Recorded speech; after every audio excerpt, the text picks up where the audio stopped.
नीड़ का निर्माण फिर नेह का आह्वान फिर नीड़ का निर्माण फिर नेह का आह्वान फिर वह उठी आंधी की नभ में छा गया सहसा अंधेरा, धूल धूसर बादलों ने भूमि को इस भांति घेरा।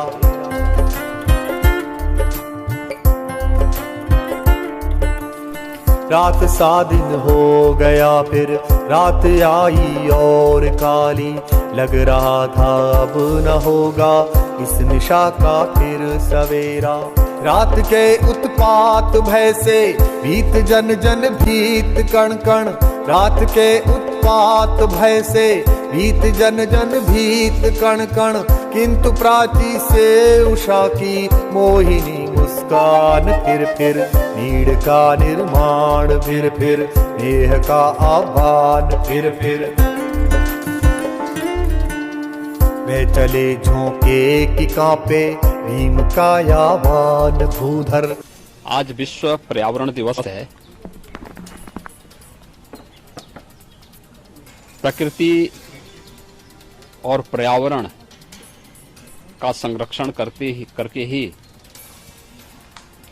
हम न केवल जीव सृष्टि की रक्षा कर पाएंगे, अपितु एक सुखद और आनंददायक जीवन प्रत्येक जीव जंतु को देने में सफल हो पाएंगे।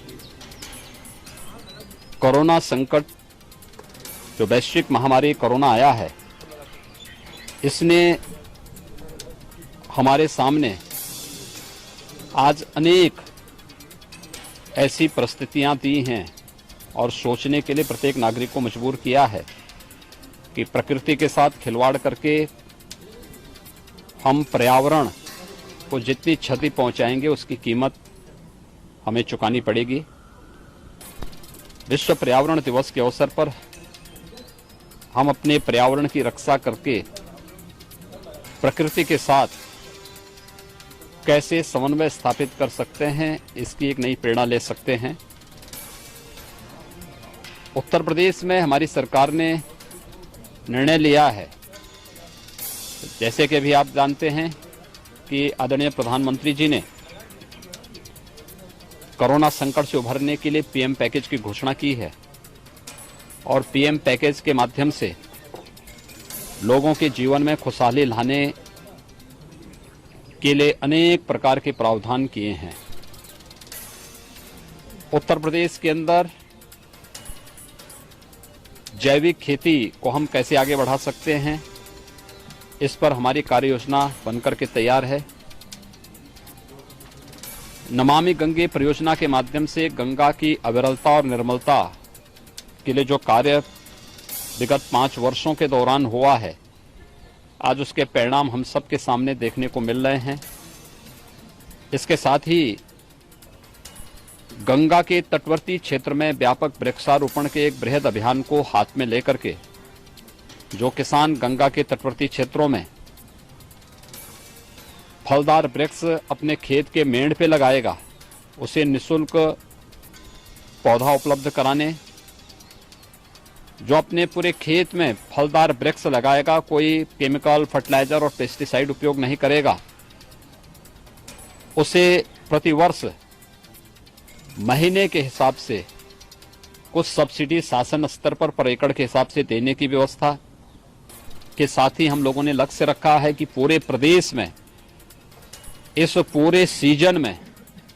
हम लोग 30 करोड़ से अधिक वृक्षारोपण के कार्यक्रम को वन विभाग के माध्यम से करने के लिए कार्य करेंगे।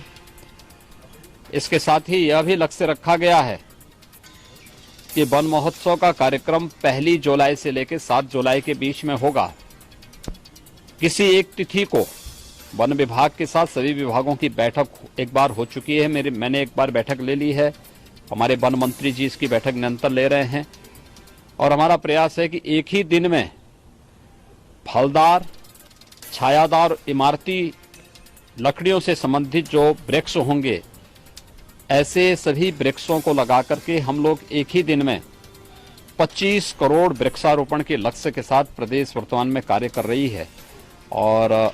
मेरा विश्वास है कि विगत 3 वर्ष के दौरान वृक्षारोपण के जिस कार्यक्रम को हम लोगों ने प्रदेश के अंदर किया है, उसमें एक एक वृक्षारोपण के कार्यक्रम को जियो टैग करना,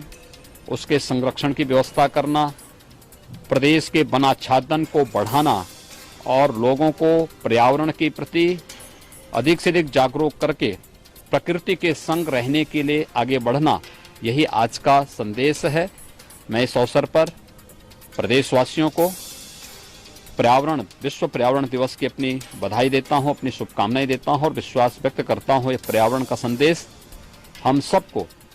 अपने पर्यावरण को अधिक से अधिक संरक्षित करने और प्रकृति के संग समन्वय बनाने की प्रेरणा प्रदान करे।